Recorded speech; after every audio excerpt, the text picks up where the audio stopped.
बिस्मिल्लाहिर्रहमानिर्रहीम। अस्सलामुअलैकुम। बहुत ज़्यादा दुख होता था जब मोहल्ले की हर औरत अम्मा से ये बात कहती कि रफ़िया की तो शादी की उम्र ही निकलती जा रही है, अभी तक इसके लिए कोई रिश्ता नहीं आया।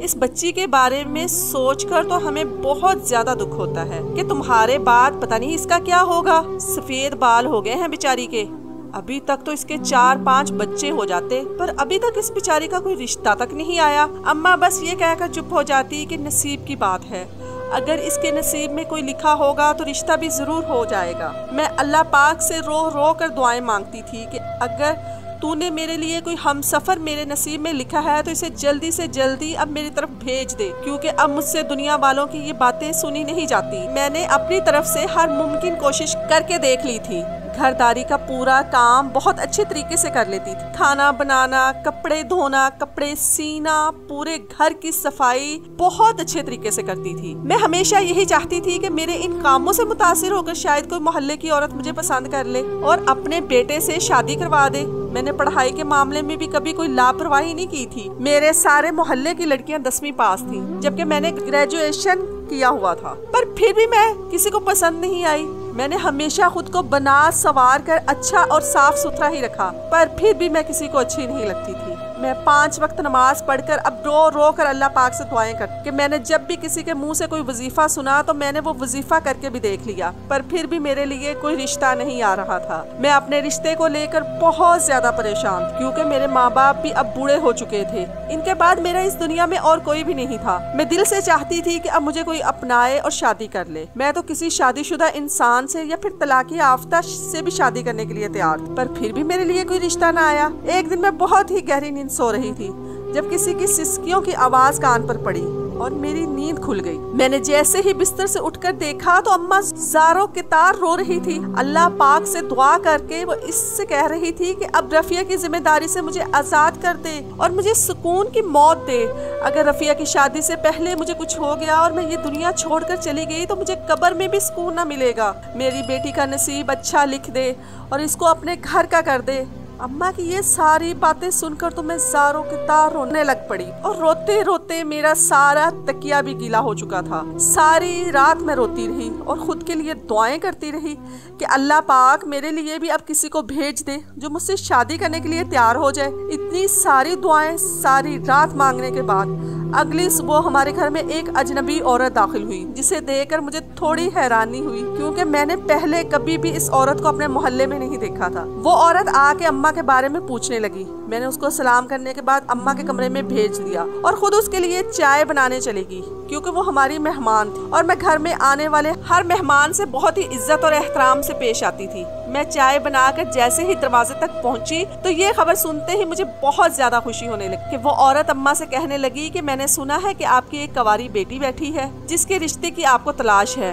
मैं भी आपकी बेटी के लिए एक रिश्ता लेकर आई हूँ। आपकी बेटी इंशाल्लाह से हमारे घर में बहुत ज्यादा खुश रहेगी। मेरा बेटा माशाल्लाह से मौलवी है और मस्जिद की इमामत करता है। वो बहुत ही नेक और शरीफ बच्चा है। आप अपनी बेटी का रिश्ता मेरे बेटे के लिए मुझे दे दें, आपको इस रिश्ते से कोई भी शिकायत नहीं मिलेगी। अम्मा ने तो फौरन ही इस औरत को हाँ कर दी, क्योंकि अम्मा तो सारी रात ये दुआएं मांग रही थी कि सुबह होते ही कोई खुशखबरी मिल जाए। इतनी खुशी की खबर सुनकर खिलखिलाता चेहरा लेकर मैं उस औरत के पास चाय लेकर चली गई, जो अब मेरी सास बनने जा रही थी। उस औरत ने अम्मा से मेरे लिए पूछा तो अम्मा ने कहा, हाँ यही मेरी बेटी है जिसका नाम रफ़िया है और इसी के लिए आप मेरे घर रिश्ता लेकर आई हैं। उस औरत ने मुझे अपने पास बिठाया और मेरा हाथ अपने हाथ में पकड़कर मुझे एक अंगूठी पहना दी और कहा कि ये आज से मेरी बहू है और रिश्ता पक्का करके जा रही हूँ। मैं कुछ ही दिनों के बाद अपने बेटे के साथ आऊंगी, जब निकाह करके इसको अपने साथ ले जाऊंगी। मुझे बहुत ज्यादा खुशी हो रही थी कि अल्लाह पाक ने मेरी दुआएं कबूल कर ली हैं। अम्मा के चेहरे पर भी अब एक बहुत अजीब किस्म का सुकून आ गया, जो मैंने जवान होने के बाद देखा नहीं था। इस औरत के जाते ही अम्मा ने ये खबर जाकर अब्बा को सुनाई तो अब्बा भी काफी खुश होने लगे। मैंने भी जाकर शुक्राने के नफल अदा किए। फिर अम्मा ने मेरी शादी की तैयारियां शुरू कर दी। अम्मा ने तो मेरा पूरा जहेज बना कर रखा था। क्योंकि मेरी उम्र तकरीबन अब 35 साल होने वाली थी और अम्मा ने तो 18 साल से पहले मेरा पूरा जहेज बना कर रखा था। शादी में अब कोई रुकावट नहीं आ सकती थी क्योंकि हर चीज मौजूद थी। कुछ ही दिनों के बाद वो औरत फिर से हमारे घर आई तो उसके साथ उसका बेटा भी था जो शादी की तारीख पक्की करने भी आया था और मेरे माँ बाप से मिलने के लिए भी आया था। अम्मा और अब्बा दोनों को लड़का बहुत पसंद आ गया और 3 दिन के बाद शादी की तारीख पक्की करके चला गया। अम्मा और अब्बा तो लड़की की तारीफें करते नहीं थकते थे और मुझे उसकी तारीफें सुनना बहुत अच्छा लग रहा था। मुझे बहुत ज्यादा खुशी हो रही थी। अल्लाह पाक ने मुझे सब्र का फल इतना मीठा दे दिया कि मेरी सोच से भी ज्यादा अच्छा लड़का भेज दिया जो इतना नेक और सुलझा हुआ था। 3 दिन गुजर गए और शादी का दिन आ गया। मैं अपनी शादी से बहुत ज्यादा खुश थी। मैंने अपने आप को अपने शौहर के लिए बहुत ही खूबसूरत सजाया हुआ था क्योंकि मैं मेकअप करने में माहिर थी। मैंने ब्यूटिशियन का कोर्स किया हुआ था, इसीलिए मोहल्ले की होने वाली हर शादी की दुल्हन मैं ही तैयार किया करती थी और खुद पर तो मैंने बहुत ज्यादा मेहनत क्योंकि मेरी उम्र अब काफी हो चुकी थी तो मैं चाहती थी कि मैं बहुत ज्यादा खूबसूरत लगूं। मैं घूंघट करके अपने कमरे में इंतजार कर रही थी जब अम्मा मुझे लेने आई और कह रही थी कि निकाह का वक्त हो गया है, चलो काजी साहब आ गए हैं। मैं अम्मा के साथ आहिस्ता आहिस्ता कदम उठाती हुई हाल की तरफ जाने लगी जहाँ पर सभी लोग बैठे मेरा इंतजार कर रहे थे। अम्मा ने वहाँ पर जाकर मुझे लड़के के साथ बिठा दिया। जिस दिन का मैं बेसब्री से इंतजार कर रही थी वो दिन आ चुका था। मेरा दिल बहुत जोर से धड़क रहा था। मौलवी साहब ने निकाह पढ़ाना शुरू कर दिया। कुछ ही देर में निकाह हो गया तो वहाँ पर खड़े सभी लोग एक दूसरे को मुबारकबाद देने लगे। क्योंकि वहाँ पर ज्यादा लोग मौजूद नहीं थे, मेरे घर से सिर्फ मेरी अम्मी अब्बू ही थे और मेरी पड़ोस की एक खाला को अम्मी ने बुलाया हुआ था। बाकी दूल्हे की तरफ से चंद ही लोग आए थे जो शायद इसके खानदान वाले थे। निकाह के बाद रुखसती का वक्त हो गया तो मैं अम्मा और अब्बा के गले लगाकर ज़ारों की तार रोने लगी। मैंने अपनी जिंदगी का खासा हिस्सा अम्मा अब्बा के साथ गुजारा था और उनको अब बुढ़ापे में छोड़कर अकेला जा रही थी तो मेरा दिल बहुत ही घबरा रहा था। मुझे अम्मा अब्बा की बहुत ज्यादा फिक्र हो रही थी क्योंकि मेरा ससुराल हमारे घर से काफी दूर था। आने जाने में भी 2-3 घंटे लग जाते थे, इसलिए मुझे अपने बूढ़े माँ बाप की बहुत ज्यादा फिक्र हो रही थी। मैं पड़ोस वाली खाला को अम्मा अब्बा का ख्याल रखने के लिए बोल रही थी तो अम्मा अब्बा मेरी ये बात सुनकर बहुत ज्यादा रो रहे थे। फिर अब्बा ने मेरा हाथ पकड़कर मुझे गाड़ी में बिठा दिया और मुझे अपने शौहर के साथ रुखसत कर दिया। तकरीबन 2-2.5 घंटे गुजरने के बाद मैं अपने ससुराल पहुंची और वहां पर पहुंचते ही लोगों ने मेरा बहुत अच्छे से इस्तकबाल किया। मेरे ऊपर फूल बरसाए गए।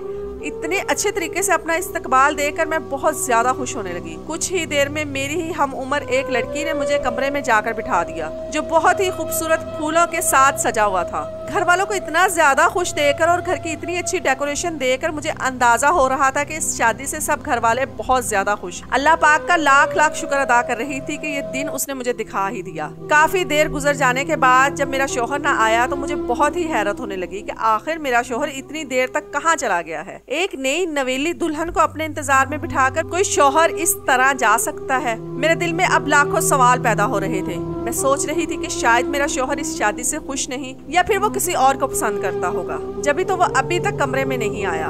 इंतजार कर करके मैं बहुत ज्यादा थक चुकी थी और मुझे अब नींद आने लगी। जब भी मुझे किसी के कदमों की आहट सुनाई दी मैं समझ गई कि शायद मेरा शौहर आ रहा है। थोड़ी ही देर में दरवाजा खुला और मेरा शौहर कमरे में दाखिल हो गया। मैंने अभी अपने घूंघट को सही किया और ठीक तरह से बैठ गई। मैंने सोचा शायद मेरा शौहर आते ही मेरी तारीफ करना शुरू हो जाएगा और मेरे पास आकर बैठ जाएगा, पर ऐसा कुछ भी नहीं हुआ। वो आते ही वॉशरूम चले गए और वॉशरूम से निकलकर सो गया। मैं बहुत हैरान थी कि ये क्या हो रहा है। मैंने अपने दिल को ये सोचकर तसल्ली दी कि शायद शादी की तैयारियों में थक गए होंगे और उनको नींद आ रही होगी।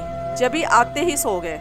फिर मैं भी कपड़े बदलकर सो गई। अगली सुबह को तो मेरे शौहर मुझसे पहले ही उठकर कमरे से बाहर जा चुके थे। मैं यही सोच रही थी कि शायद मुझे उठने में काफी देर हो चुकी है, पर जब मैं बाहर गई तो ऐसा नहीं था। घर के बाकी सारे लोग सो रहे थे क्योंकि शादी की तैयारियों में सभी लोग थक चुके थे। मैंने सभी लोगों के लिए नाश्ता बनाने के बारे में सोचा और किचन में चली गई। थोड़ी ही देर के बाद मेरी सास किचन में आ गई और मुझे कहने लगी, बेटा ये तुम क्या कर रही हो? तुम नई नवेली दुल्हन हो, अभी तो शादी का पहला ही दिन है, तुम्हें ये सारे काम करने की भी जरूरत नहीं है। हमारे घर में मुलाजमा मौजूद है, वो सारे घर का काम कर लेती है, तुम ये तकलीफ मत करो। मैंने उनसे कहा कि मैं इन सारे काम करने की आदी हूँ, इसमें तकलीफ की कोई बात नहीं। आज के बाद खाना मैं खुद ही बनाऊंगी। ये मेरा अपना घर है, मुझे अपने घर के काम करने में बहुत ज्यादा खुशी मिलेगी। मेरी सास ये बात सुनकर तो बहुत ज्यादा खुश होने लगी और मेरे सदके उतारने लगी। वो मुझे कह रही थी कि मेरी बहू तो बहुत ज्यादा अच्छी है, जरूर मुझे मेरी किसी नेकी के बदले में मिली है। वरना तो आजकल की बहूएं अपने सास से काम करवाती हैं और खुद बैठी खाती रहती हैं, खुद को मालकन और सास को नौकरानी समझकर उस पर हुक्म चलाती रहती हैं। पर तुम्हें इस तरह मेरी इज्जत से बात करके देखकर बहुत खुशी हो रही है। मैंने बातों बातों में सास से पूछा कि मेरा शौहर कहाँ गया है, तो उन्होंने मुझे बताया कि वकास तो सुबह सुबह ही मस्जिद चला गया, क्योंकि वो मौलवी है, मस्जिद में इमामत करनी होती है तो फजर से पहले ही चला जाता है। मेरी सास बोल रही थी कि ये मेरा बेटा बहुत ही नेक है, वो अपनी इबादत के मामले में जरा भी लापरवाही नहीं करता, तुम भी इसका बहुत अच्छे से ख्याल रखा करो और फजर के वक्त उसके साथ ही उठ जाया करो। मैंने अपनी सास से कहा ठीक है, आज के बाद मैं फजर के टाइम ही उठूंगी और वकास के लिए चाय बनाकर उसको बाद में ही उठाऊंगी। मेरी सास मेरी इस बात से बहुत खुश हुई और मुझे शाबाशी देने लगी। थोड़ी ही देर में मेरा शौहर भी घर आ गए। जब मैं उनके लिए एक नाश्ता लेकर कमरे में गई तो उन्होंने मुझे कहा कि आपको ये तकलीफ करने की जरूरत नहीं है, मैं मुलाजमा को कहकर नाश्ता बनवा लेता। मैंने उनको कहा कि आप मुलाजिम के नहीं बल्कि मेरी जिम्मेदारी हैं। आज के बाद आपके हर काम मुझे ही करने हैं। इसके बाद वो मेरा शुक्रिया अदा करने लगे और रात के लिए माजरत भी कर रहे थे कि मैं बहुत ज्यादा थक गया था, इसीलिए आते ही सो गया। मैंने उनको कहा कोई बात नहीं। उनके इस तरह माजरत करने के बाद मेरे दिल में उनके लिए जो भी शिकायत थी वो खत्म हो गई। मैं अपने घर वालों के साथ बहुत प्यार और मोहब्बत से पेश आई। मैं नहीं चाहती थी कि घर में किसी को भी मुझसे कोई शिकायत हो। मैं अपने शौहर का बहुत अच्छे तरीके से ख्याल रखती और उनके पसंदीदा खाने बनाकर उनको खुश करती रहती। घर के सभी लोग और मोहल्लेदार बहुत मेरी तारीफ करते थे, पर जिनके मुंह से मैं अपनी तारीफ सुनना चाहती थी वो बहुत ही शर्मीले थे। मेरे शौहर ने कभी भी मेरी तारीफ नहीं की, जबकि मैं चाहती थी कि मेरा शौहर मुझसे प्यार से बात करे, मेरी तारीफ करे। मैं उनके लिए तरसती रहती, पर वो आते अपने कामों में लग जाते या अपनी किताब में खोल कर बैठ जाते। एक दिन मैंने अपने शौहर के लिए बहुत ही अच्छे कपड़े पहने, उनके लिए तैयार होकर बैठ गई। मैंने यही सोचा कि आज मैं अपने शौहर का दिल जीत लूं। मगरिब की नमाज के बाद जैसे मेरे शौहर घर वापस आए तो मैं उनके सामने जाकर खड़ी हुई। उन्होंने मेरी तरफ एक बार भी नहीं देखा, जबकि मैं उनके लिए तैयार हुई थी। मेरी शादी को तकरीबन 1 महीना होने वाला था, पर मेरे शौहर ने मेरी तरफ एक बार भी नहीं देखा था। जबकि मेरी सास अब मुझे हर रोज कहती कि अब मुझे खुशखबरी सुना दो, मुझे दादी बना दो।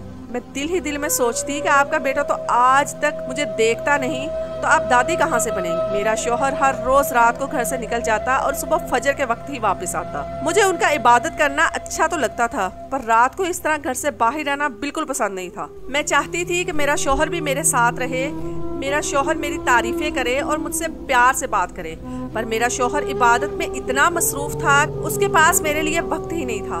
मैं उसको हमेशा समझाकर यही कहती कि अल्लाह पाक को मियाँ बीवी का प्यार और साथ रहना बहुत पसंद है।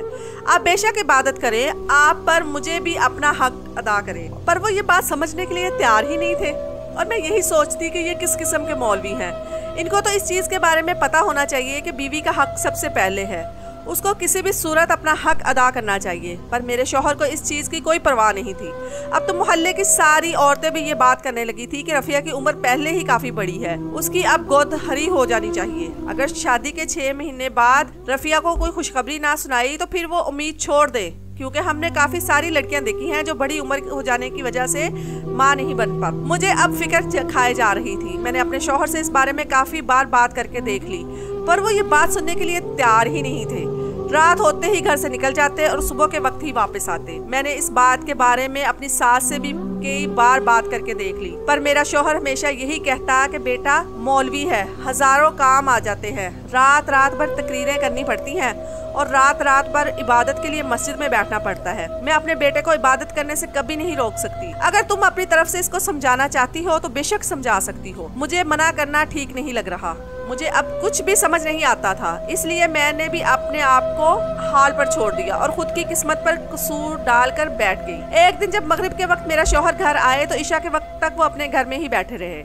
अजानें होने लगी और नमाज अदा होना शुरू हो गई। मैं हैरत में थी कि वकास तो यहाँ पर बैठे हैं, अजान कौन दे रहा है और नमाज कौन पढ़ा रहा है, क्योंकि मस्जिद का सारा जिम्मा वकास ही उठाते थे और वो हमेशा मुझे यही कहते कि अजान भी मैं देता हूँ और नमाज भी मैं ही पढ़वाता हूँ। मुझे अब शक होने लगा कि मेरे शौहर कहीं मुझसे झूठ तो नहीं बोलते, वो मस्जिद का बहाना करके कहीं अपनी रातें किसी और जगह तो नहीं गुजारते, क्योंकि वकास तो घर में ही मौजूद है।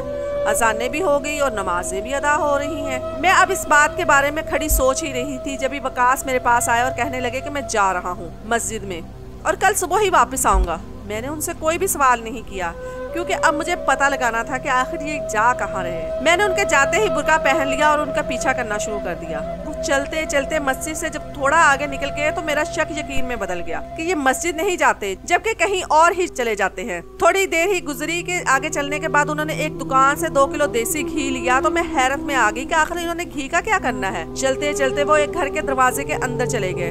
मेरे सर पर आसमान टूट पड़ा। मैं यही सोच रही थी कि वकास ने शायद दूसरी शादी कर ली है, तभी वो आज तक मेरे करीब तक नहीं आए। उन्होंने मुझे इतना बड़ा धोखा दिया था। अगर उनका मेरे साथ नहीं रहना था तो उन्होंने मुझसे शादी क्यों की, और इबादत के बहाने उन्होंने मुझे इतना बड़ा धोखा दिया।